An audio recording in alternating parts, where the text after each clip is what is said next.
সর্বশেষ যে লোকটা জান্নাতে যাবে তাকে আল্লাহ তাআলা জাহান্নামের আগুনে পোড়াতে পোড়াতে ছাই বানিয়ে ফেলবে। আল্লাহ বলবেন, জিব্রাইল যাও একটু দেখো, একটা মাত্র সেজদা দিয়েছে আমাকে, এরকম কাউরে পাওয়া যায় কিনা। খুঁজে খুঁজে কাউরে পাবে না। আল্লাহ বললেন আবার দেখো, খুঁজে খুঁজে একজনকে পাবে, সামান্য ইমানের ছিটে ফোঁটা তার অন্তরে ছিল।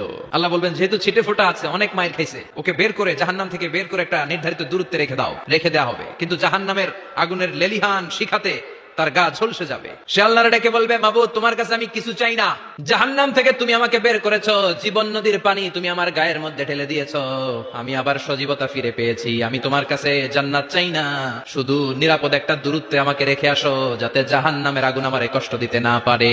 আল্লাহ জিব্রাইলকে বলবেন যাও এমন দূরত্বে রাখো যাতে জাহান্নামের আগুন ওরে কষ্ট না দেয়, রেখে আসা হবে। অনেকদিন সে ওখানে আনন্দে থাকবে, আল্লাহ শুকরিয়া করবে, সে মনে মনে বলবে বেঁচে গিয়েছি আমি। অনেকদিন থাকার পরে মনে মনে ভাববে বাইসা তো গেছি, কিন্তু নতুন করে একটু ট্রাই করে দেখি। আল্লাহ আগেই বলে রাখে আমি কিন্তু জান্নাতে যেতে চাই না। আল্লাহ বলবেন কি চাও? সে বলবে আল্লাহ তোমার জান্নাতটা তুমি কত সুন্দর করে বানিয়েছো, আমি একটা নজর শুধু দেখতে চাই, জান্নাতের দরজার সামনে নিয়ে যদি আমারে বসিয়ে রাখো, দ্যাটস ইনাফ। আল্লাহ বললেন তুই না ওয়াদা করেছিস। সে বলবে আল্লাহ আমারে হতভাগা বানাইয়া তোমার কি লাভ? সুবহানাল্লাহ পড়ে, আমারে তুমি হতভাগা বানিও না। আল্লাহ বলে ঠিক আছে, আবার সিগনেচার কর, যে জান্নাতের দরজার সামনে বসিয়ে দিলে আর কিছু চাবি না। সে সিগনেচার করে বলে আমি চাবো না। আল্লাহ বললেন জিব্রাইল বেচারারে ধরে জান্নাতের গেটের সামনে বসায় দে, এবার জান্নাতের গেটের সামনে বসে বসে জান্নাতের সৌন্দর্য দেখা শুরু করবে। সুবহানাল্লাহ। ওই হতভাগা লোকটা বলবে আল্লাহ এত সুন্দর জান্নাত তুমি বানালা, চোখ দিয়ে সৌন্দর্য দেখি, কান দিয়ে আওয়াজগুলো শুনি, হুর আর গেলমান হেঁটে বেড়ায়, এত সুন্দর জান্নাত চোখ দিয়ে দেখি, ঢুকতে পারি না, আমারে কষ্ট দিয়ে তোমার কি লাভ?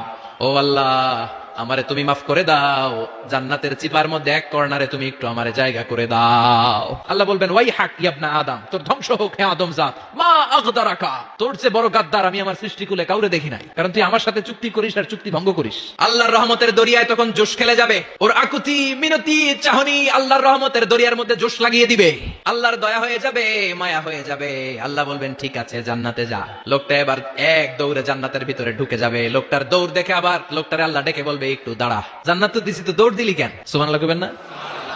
লোকটি বলবে আল্লাহ প্ল্যান তো আমি কম করি নাই, এত চেষ্টার ফলে আমি আসতে পারছি, আবার যদি তুমি বাইর করে দাও, এই জন্য এক দৌড়ে এমন চিপার মধ্যে লুকামো যাতে তুমি আমার না দেখো। আবার আল্লাহর রহমতের দরিয়ায় জোশ খেলে যাবে, আল্লাহ কাছে ডাকবে, কাছে আয়, ও গোলাম তোর কি মনে চায় আমারে বল, আজকে তুই চাইতে থাক, আমি দিতে দিতে তোর মনের সব আশা পূরণ করে দেব।